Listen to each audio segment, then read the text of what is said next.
Olá! Hoje a gente vai mergulhar numa história que, olha, mudou completamente as regras do jogo no mundo do trabalho. É sobre uma teoria que, no fundo, descobriu que dentro das empresas existem pessoas. Parece óbvio, né? Mas nem sempre foi. E para começar, vamos pensar juntos numa coisa. E se o grande segredo para a produtividade não tiver nada a ver com as melhores máquinas ou com um salário maior? E se for algo completamente diferente? Algo que a gente nem imaginava? É essa pergunta que vai guiar a nossa conversa. A nossa história começa com um experimento que tinha tudo para ser simples, mas que acabou virando um dos maiores quebra-cabeças da história da administração. Então, vamos voltar no tempo. Pensa aí, começo dos anos 20, a gente está em Chicago. Um pessoal de Harvard, uma universidade de peso, liderados por um cara chamado Elton Mayo, decide até uma fábrica, a Western Electric. A missão deles parecia super simples, super direta. Provar que se a gente melhorasse as condições de trabalho, tipo a luz do lugar, a galera ia produzir mais. Faz todo sentido, né? Pelo menos na teoria. E no começo tudo parecia dar certo. Eles foram lá, melhoraram a iluminação e, bingo, a produtividade subiu. Parecia que a hipótese estava certíssima. Caso encerrado, certo? Bom, nem tanto.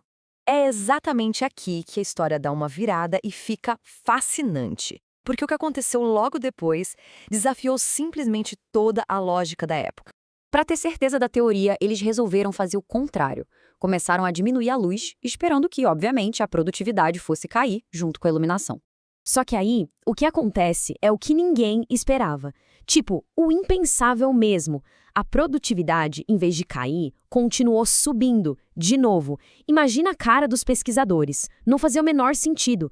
Com mais luz, produzia mais. Com menos luz, também produzia mais. Claramente tinha alguma outra coisa rolando ali. Algo que eles não estavam vendo. E aí veio a grande sacada. A conclusão foi, assim, revolucionária. O que realmente estava fazendo a diferença não era a lâmpada. Era o fato de que aqueles trabalhadores estavam sendo observados, estudados. Eles estavam recebendo atenção. Eles se sentiram importantes, especiais.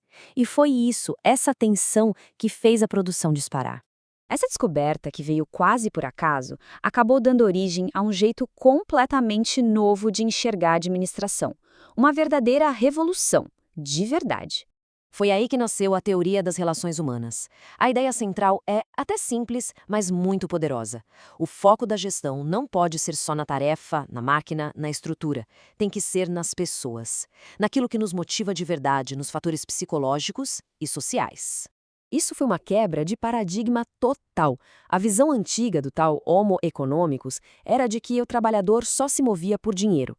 A nova visão do Homo social veio para dizer, opa, peraí. As pessoas são motivadas por reconhecimento, por aprovação, por se sentirem parte de algo maior. E a partir daí, várias conclusões importantes surgiram. A produtividade tem a ver com entrosamento. As pessoas não agem sozinhas, elas formam grupos. O emocional conta, e muito. Um trabalho menos chato e repetitivo ajuda no ânimo. E ter um chefe que coopera, em vez de só mandar, faz toda a diferença na eficiência. O que a gente tem aqui, então, é um verdadeiro choque de gigante. A velha guarda da administração contra essa nova abordagem totalmente focada nas pessoas. E essa imagem aqui resume essa briga de ideias perfeitamente. De um lado, a teoria clássica, que olhava para a empresa como se fosse uma máquina, fria, calculista, toda baseada em regras e engenharia. Do outro, a teoria das relações humanas dizendo, não, uma organização é um grupo de pessoas. O foco sai da tarefa e vai para as relações. Sai da estrutura e vai para a psicologia.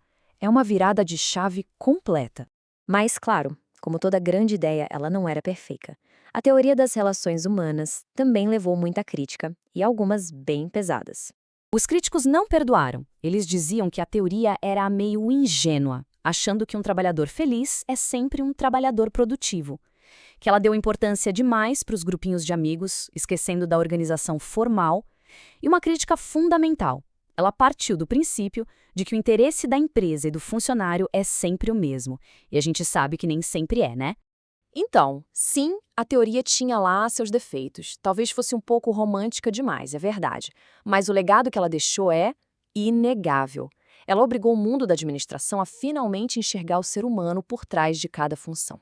E no final, ela nos deixou com uma pergunta que mesmo quase 100 anos depois, continua super atual. Aquele experimento lá em Hawthorne foi só o começo.